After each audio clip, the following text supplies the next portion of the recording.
A je pyetur ndonjëherë pse disa njerëz thjesht nuk mund të lëshojnë atë që ka kohë që ka kaluar?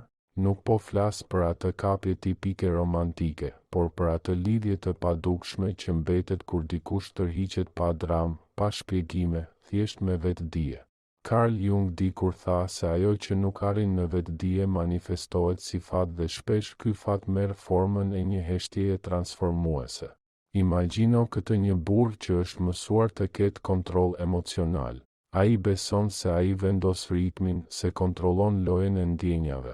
Por një ditë, pa paralajmërim, pa qortime, pa lot, ajo nuk përgjigjet më. Asnjë bllokim, asnjë bërtitje, asnjë dram, vetëm heshtje. Një heshtje e pjekur, pothuajse e shenjtë. Një zbrazëti i plot prani. Në fillim ai nuk ndjen asgjë ose të paktën kështu mendon. Egu i tij i përshpërit, ajo po luan. Ajo do të kthehet. Ato gjithmonë kthehen. Sepse në mendjen e tij, marrëdhëniet ndjekin një skenar të njohur, por ky skenar tani është thyer. Gruaja nuk vepron nga inati. Ajo po jeton një version të ri të vetes. Një që nuk vrapon më, nuk ndjek më, nuk justifikohet më. Dhe pikërisht këtu fillon konflikti i vërtetë. Sepse e pavetdijshmja mashkullore, siç thoshte Jung, reagon fillimisht ndaj simboleve, jo ndaj logjikës. Dhe simboli i kësaj gruaje nuk është më ai i pritjes, por i dinjitetit që është larguar. Ai ende nuk e kupton, por diçka fillon të lëviz brenda tij. Një jehon, një zbrazëti, një pyetje e pathënë. Ditët kalojnë. Ai vazhdon jetën ose të paktën përpiqet. Del, qesh, poston në rrjetet sociale, u përgjigjet mesazheve, por diku brenda tij zgjohet një trazim. Nuk është ende nostalgji, është një rrëmuj e brendshme e vogël. Rendi emocional me të cilin ishte mësuar fillon të shpërbëhet në heshtje. Dhe pastaj shfaqet imazhi. Jo një imazh i çfarëdoshëm, por ai i animës së tij, përfaqësimit femëror në të pavetdijshmen e tij, i formuar nga nëna e tij, përvojat dhe plagët e tij. Dhe ky imazh fillon të ndryshojë, sepse kjo grua nuk përshtatet më në modelet e tij. Ajo nuk bërtet, nuk kërkon, thjesht ka ikur. Në heshtje. Kjo heshtje nuk është mungesë, ajo bëhet një prani intensive.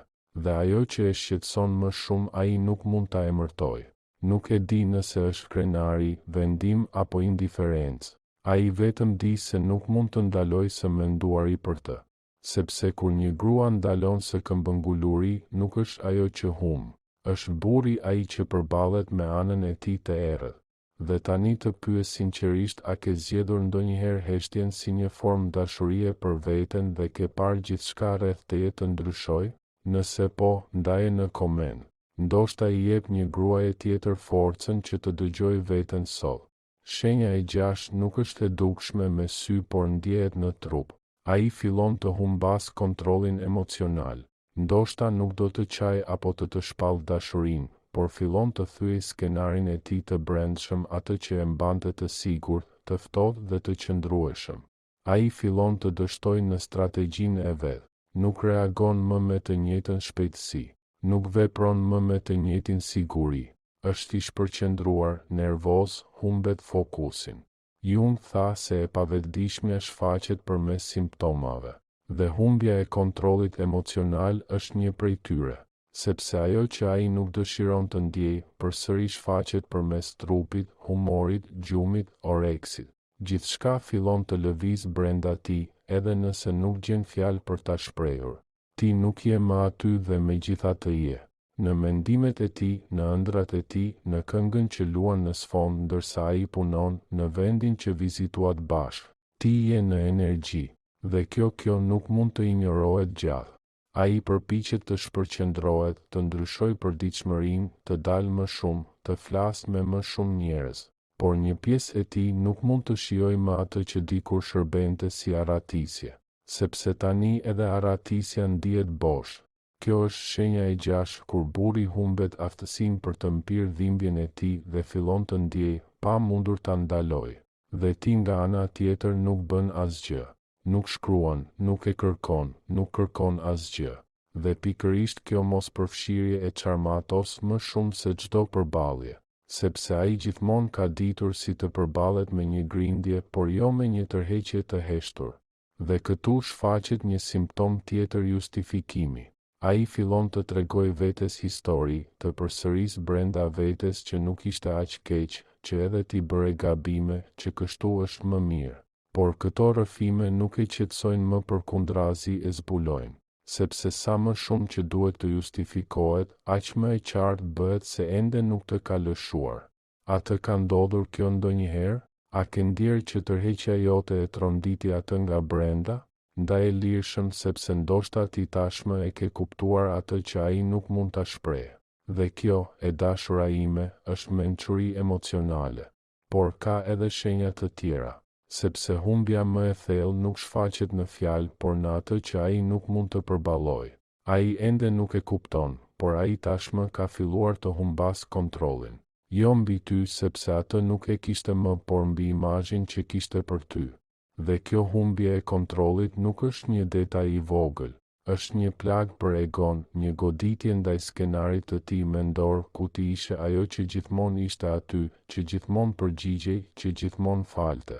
Në mendjen e tij, heshtja jote është vetëm e përkohshme, por trupi i tij dërgon sinjale të tjera. Ka një trazim që nuk ikën, një impuls për të kontrolluar profilin tënd, për të parë nëse ke parë historitë e tij, për të kërkuar shenja se je ende aty. Jo nga dashuria, të paktën ende jo, por nga zakoni, sepse egoja kërkon prova se ende ka fuqi. Carl Jung foli për hijen, atë pjesë brenda nesh që ne e fshehim edhe nga vetja. Dhe kur ti tërhiqesh në heshtje pa hakmarrje, pa manipulim, nga respekti për veten ti ja vendos një pasqyrë përpara. Dhe në atë pasqyrë, ai nuk sheh më gruan që e adhuronte. Ai sheh dikë që nuk është më aty. Dhe më e rëndësishmja, ai sheh veten në hapësirën bosh që ti ke lënë. Dhe kjo e çarmatos, sepse nuk ka më fajtor, nuk ka diskutim që mund të fitoj. Ka vetëm mungesë. Dhe mungesa kur nuk kuptohet dhem më shumë se çdo gjë tjetër.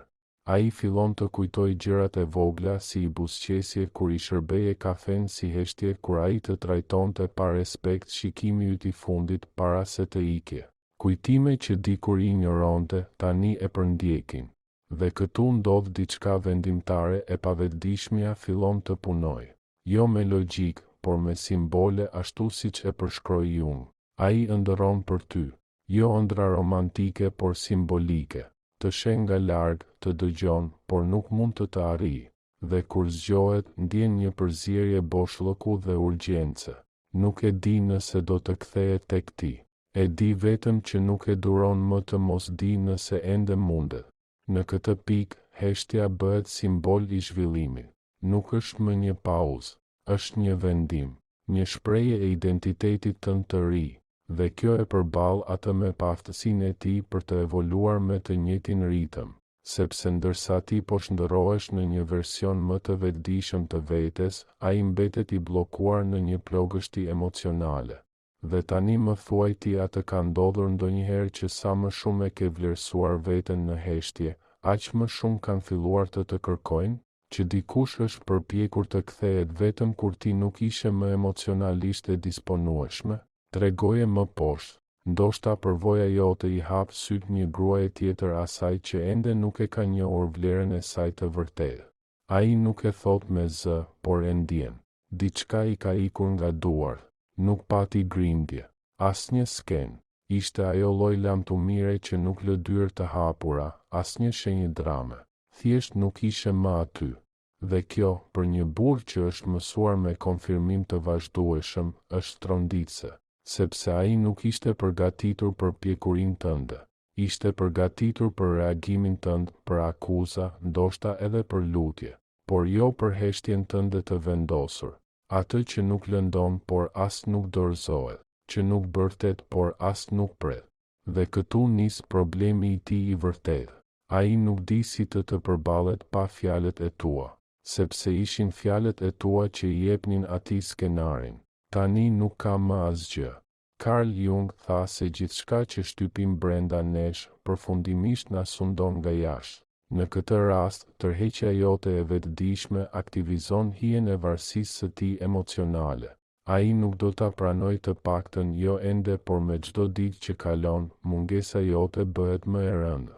Jo sepse nuk ka njerëz përreth, por sepse asnjë pranësi nuk mund ta mbush boshllukun që lë dikush që ka vendosur të mos luftojë më. Pastaj shfaqet shenja e parë, një reagim ndaj një storie të vjetër, një like në një foto të vjetër, një shikim i shpejt i statusit tënd. Asnjë kontakt i drejt për drejt, vetëm një sondim i kujdesshëm, një gjemrendi këtu. Dhe ti e sheh, e ndjen, por nuk përgjigjesh. Jo sepse nuk ndjen asgjë, por sepse tani e di të veprosh nga impulsi, do të ishte tradhti ndaj vetes. Këtu energjia nis të ndryshoj. Ti nuk je më ajo që kërkon përgjigje, tani është ai që fillon të bëj pyetje. Dhe më e forta është pse nuk më ka më nevojë. Deri atëherë, egoja e tij kishte ndërtuar një histori ku vlera jote varej nga njohja e tij. Por tani ai fillon të kuptoj që po ndodh diçka tjetër, ti ke zgjedhur veten. Dhe kjo dhemb jo vetëm sepse po të humbet, por sepse kupton që kur nuk të ka pasur me të vërtetë.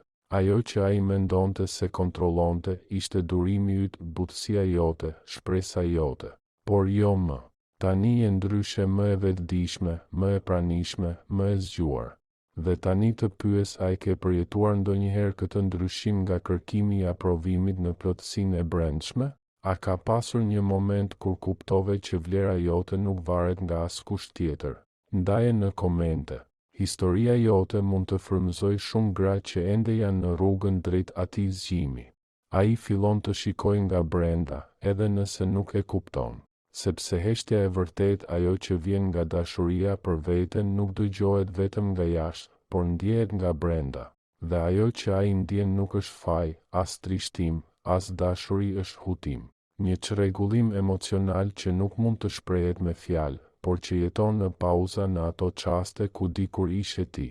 Jung shpjegoi se ndërgjegjësimi zgjerohet kur përballemi me të panjohurën. Dhe për të, ti tani je pikërisht ajo, një pranësi misterioze, e paparashikueshme, që nuk ndjek më modelet e tij.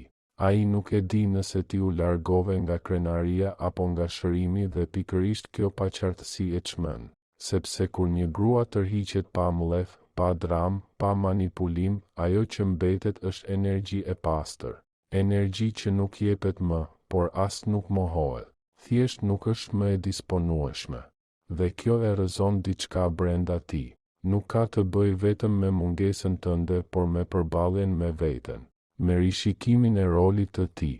Me kuptimin se pse mendonte që ti do të ishe gjithmonë aty edhe kur nuk të vlerësonte, nuk të dëgjonte, nuk të mbronte. Ti ishe aty derisa nuk ishe më. Dhe për një burr emocionalisht të papjekur, kjo është një plagë që mezi përballohet. Tani vjen përpjekja më fëminore për të rifituar kontrollin, një mesazh i thjeshtë, një fjalë pa kontekst, një hey, si je, dërguar në orët e qeta. Jo sepse ai të do me të vërtet, por sepse duhet të di nëse ende mundet, nëse ka ende qasje. Por tani përgjigjja jote nëse vjen nuk ka më nxitim, as pritshmëri, as frikë. Ka prani, ka qartësi. Vjen nga qendra jote. Jung tha se shpirti ka nevojë për konflikt për të rritur.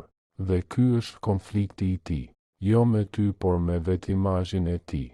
Sepse heshtja jote i tregon atij diçka që nuk e kishte parë kur, që nuk ishte aq i fortë sa mendonte, që nuk kishte aq shumë fuqi, që gruaja që ishte aty, nuk është më aty. Jo sepse ajo e urren, por sepse ka zgjedhur veten.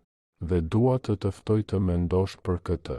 Sa herë ke përgjigjur nga frika për të mos humbur dikë dhe jo nga dëshira për të qenë vërtet aty?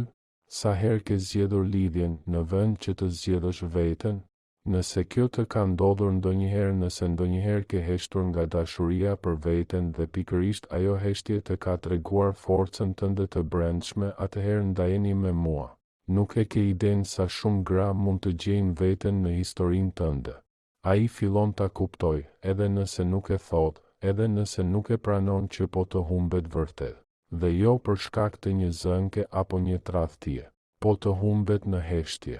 Në atë heshtje që nuk fajson, nuk ndjek, nuk lutet. Një heshtje që thjesht ekziston. Dhe sa më gjatë qëndron, aq më shumë e përballon atë. sepse për të, lidhja ishte e mirëqen. Ai besonte se gjithmonë do të kishte një shans të dytë, një bisedë të re, një mesazh në mesnatë që do ta hapte sërish derën. Por tani nuk ka më derë. Ka një mur të padukshëm ndërtuar nga vetë respekti, dinjiteti dhe qartësia e brendshme. Dhe këtë mur nuk e ndërtove për ta ndëshkuar, por për të mbrojtur veten. Carl Jung fliste për nevojën për të integruar kundërshtitë e brendshme, femëroret dhe mashkulloret, të vetëdijshmet dhe të pavetëdijshmet, dëshirën dhe arsyen. Dhe heshtja jote është pikërisht kjo, një shprehje e ekuilibrit të brendshëm. Nuk je më aty nga nevoja apo iluzioni. Je ose më mirë, nuk je më aty nga një kuptim i ri për veten, nga një qartësi që nuk e negocion më paqen tënde të brendshme. Ai vazhdon të përpiqet me sinjale të vogla, një reagim, një mesazh i shkurtër, një nënkuptim i vagull. Por asgjë nga këto nuk të prek më si më parë, sepse ti nuk reagon më, ti vendos. Dhe kjo është diferenca. Më parë prisje, tani zgjedh. Dhe pikërisht këtë energji ai e ndjen edhe nëse nuk e kupton. Ai e ndjen dhe kjo e trondit. Ndoshta ai fillon të ndaj kujtime këngë, momente që keni kaluar bashkë. Jo sepse ai ka kuptuar gjithçka, por sepse shpirti i tij po përpiqet të rikthejë një ndjesi që tani po i ikën nga duart. Jung tha se kujtimet mbajnë një ngarkesë simbolike dhe kur e pandërgjegjshmja kërkon ngushëllim, e bën këtë përmes simboleve. Por ti tani e di, ai ngushëllim nuk është më përgjegjësia jote. Ti nuk je më këtu për të lehtësuar fajin e ti. Ti je këtu për të mbajtur veten. Dhe pastaj ndodh kthesa më e thellë. Nuk ke më frikë që ai nuk do të kthehet, sepse ti je kthyer tek vetja. Je rikthyer te vetja, në qendër tënd, te zëri yt i brendshëm. Dhe ky rikthim ka më shumë vlerë se çdo pajtim i jashtëm. Sepse tani edhe nëse ai do të kthejë fjalët e bukura ose gjestet spontane, nuk do të mjaftonin. Tani ti sheh thellë në qëllim, qartësi, përputhshmëri të brendshme. Dhe tani të pyes sinqerisht, a e ke përjetuar ndonjëherë që ke pritur dik për kaq gjatë, vetëm për të gjetur veten në fund? A e ke kuptuar se shoqëria me veten tënde ishte më e rëndësishmja? Nëse po, tregoje këtu poshtë. Dëshmia jote mund t'i sjellë qartësi një gruaje që ende ndjehet e humbur. Tani ai fillon të kujtoj kush ishe, por nga një perspektivë e re. Jo si gruaja që gjithmonë përgjigjej, jo si ajo që priste një shenjë për të provuar përsëri. Tani ai të kujton si gruan që iku në heshtje. Dhe pikërisht kjo jehon më shumë se çdo lamtumir dramatike, sepse heshtja jote me kalimin e kohës u bë simbol. Dhe siç tha Carl Jung, simbolet janë gjuha më e fuqishme e të pandërgjegjshmes.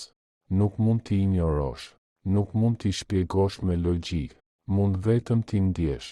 Dhe ai të ndjen edhe nëse nuk të sheh. Ai të ndjen kur dëgjon këngën që ju lidhi dikur. Ai të ndjen kur ulet në qoshen e dhomës ku ti qëndroje dikur. Ai të ndjen në momentet e qeta kur jashtësia nuk arrin më të shpërqendrojë brendësinë. Dhe pikërisht aty ai fillon të bëjë diçka që nuk e ka bërë kur më parë, vetë reflektim. Ai fillon të pyes veten pse më mungon ajo, edhe pse nuk foli shumë. Çfarë ishte ajo ndjesi që ndjeja kur ajo ishte aty dhe që tani ka ikur? Carl Jung tha se rritja e vërtet vjen nga konflikti i brendshëm dhe pikërisht këtë konflikt e nxitet ti me heshtjen tënde. Sigurisht, ai mund të përpiqet të kthehet. Me fjalë të mëdha, falje të formuluara mirë, premtime për ndryshim. Por tani ti dëgjon ndryshe. Nuk dëgjon më për të ushqyer shpresën, por për të parë nëse ajo që thot përputhet me atë që bën. Nëse ka një lidhje të vërtet mes ndjenjave dhe veprimeve të tij. Këtu shumë gra bien në kurthin emocional, e ngatërojnë ndjenjen e fajit me dashurinë, mallin me përkushtimin e vërtetë. Por nëse ke arritur deri këtu, ti e di dallimin. Ti e di që ndjenja pa veprim është vetëm dëshirë e zbrazët. Ai që të do vërtet, nuk kthehet thjesht, ai kthehet i ndryshuar. Sepse ka kuptuar diçka. Sepse është parë veten në pasqyrën e lidhjes tuaj dhe ka vendosur të zhvishet, të rritet. Ti nuk je e mbyllur ndaj dashurisë. Thjesht nuk je më e gatshme të përsëritësh atë që të ka lënduar. Dhe kjo nuk është hidhërim, kjo është pjekuri emocionale. Jung tha se individimi është rruga drejt tërësisë së shpirtit, dhe ti je në atë rrugë, edhe nëse ai ende po zvarritet nëpër procesin e tij. Kjo nuk është arrogancë, kjo është qartësi. Dhe të pyes a të ka ndodhur ndonjëherë që dikush të vijë me fjalë të bukura dhe ti, pa pasur nevojë për ndonjë shpjegim logjik, e ke ditur që ishte shumë vonë, që nuk i përkisje më atij vendi? A e ke ndjerë që dashuria ndaj vetes flet më fort se çdo deklaratë e vonuar dashurie? Atëherë tregoje. Qartësia jote mund të ndihmojë grave të tjera të gjejnë veten. Ai mund të mos e pranojë lehtë, por thellë në vete e di të ka humbur. Jo sepse ti ike, por sepse ai ndaloi së të kërkuari. Sepse kur një grua nuk është më emocionalisht e disponueshme, nuk është heshtja ajo që dhem, por indiferenca e qetë.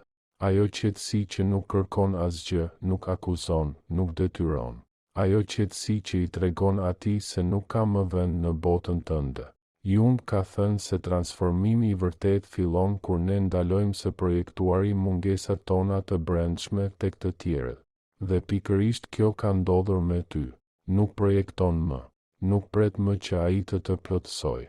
Sepse e ke kuptuar që nuk ke qenë kur bosh, thjesht ke qenë e larguar nga vetja. Ai, në anën tjetër, vazhdon të kërkojë shenja. Ndoshta të takon rastësisht, ndoshta të dërgon një mesazh tjetër, ndoshta flet me dikë që të njeh, por çdo përpjekje është plot shqetësim, jo dashuri, sepse nuk është se tani të vlerëson më shumë, por ndihet më pak pa ty. Dhe kjo nuk është dashuri, është ego e lënduar. Por ti nuk reagon më si më parë.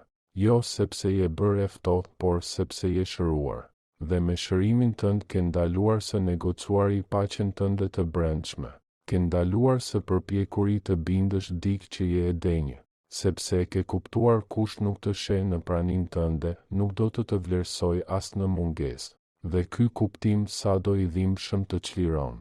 Ai mund të bëjë edhe një përpjekje të fundit të hapet, të tregojë ndjeshmëri, të premtoj se është ndryshuar. Dhe ndoshta kjo është e vërtetë. Por ti tashmë e di që ndryshimi i vërtet nuk thuhet, por jetohet. Me kohë, me përkushtim, me pjekuri. Dhe ndërkohë ti vazhdon rrugën tënde.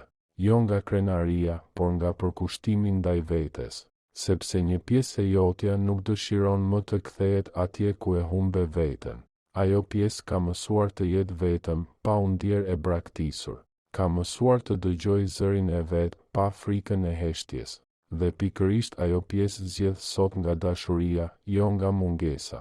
Dhe tani të bëj një pyetje me gjithë respektin dhe ndjeshmërinë që ky moment meriton. E ke përjetuar ndonjëherë atë pikë pa kthim? Atë çast kur kuptove se edhe sikur dikush të kthehej, nuk mund të prek më atë pjesë tënde që dikur e preku? Nëse po, tregoji në koment. Sepse ndonjëherë fjala jote është busulla për një grua tjetër që ende dyshon nëse duhet të ecë përpara. Tani ai e ndjen vërtet humbjen tënde. Por nuk është thjesht humbja e një gruaje, është humbja e diçkaje më të thellë, energjisë tënde emocionale, ndjesisë tënde të stabilitetit, kujdesit tënd të qetë që i ke dhënë edhe kur nuk e meritonte. Dhe vetëm në mungesën tënde ai kupton çfarë ke humbur ti dhe çfarë ka humbur ai. Por ti nuk je më aty ku ai të la. Ke ndjekur një udhëtim të brendshëm që ai nuk mund ta imagjinojë. Je përballur me plagët e tua, zbrazëtitë e tua, dëshirat e fshehta. Dhe në atë udhëtim të qetë e ke gjetur veten sërish, e ke njohur, e ke zgjedhur. Carl Jung ka thënë se vetmia nuk lind nga mungesa e njerëzve, por nga paftësia për të ndarë atë që është me vlerë për ne. Dhe pikërisht kjo ishte heshtja jote. E ndalove të flasësh në mënyrë që ai të ndjente më në fund atë që ti e kishe mbajtur vetëm për një kohë të gjallë. Heshtja jote ishte fjala jote e fundit. Veprimi yt më i fuqishëm. Nëse ai do të kthehej sot, do ta shikoje nga një perspektivë krejt tjetër. Jo nga dëshira për t'u dashur, por nga ndjenja e thellë se e njeh veten si e tërë. Dhe kjo nuk do të thotë që nuk di të duash më. Do të thotë thjesht që të duash, nuk do të thotë më të humbësh veten, por të ndash veten. Ndoshta do të thotë që i mungon. që tani e ka kuptuar, që është gati të bëjë gjithçka ndryshe, dhe ti do ta dëgjosh, jo sepse zemrën duhet ta mbyllësh për t'u mbrojtur, por sepse zemra jote tani e mbron veten vetë. Ajo e dallon dallimin mes fjalëve boshe dhe pranisë së vërtetë, dhe nëse e hap një derë, nuk do ta bësh nga frika e vetmisë, por nga një vendim i vetëdijshëm, për ta ndarë këtë rrugë me dikë që e meriton të ecë për krah teje, pa lojra, pa manipulim, pa premtime të kota, me të vërtetën. Dhe nëse vendos të mos kthehesh, nuk do të jetë nga inati, por sepse ke mësuar. Kush nuk të mbrojti në praninë tënde, nuk të meriton në vetminë e tij. Dhe tani të lutem, dëgjoje sinqerisht veten.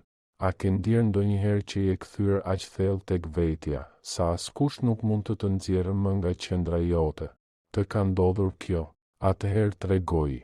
Përvoja jote mund të jetë pikërisht ajo që një grua tjetër ka nevojë të dëgjojë sot.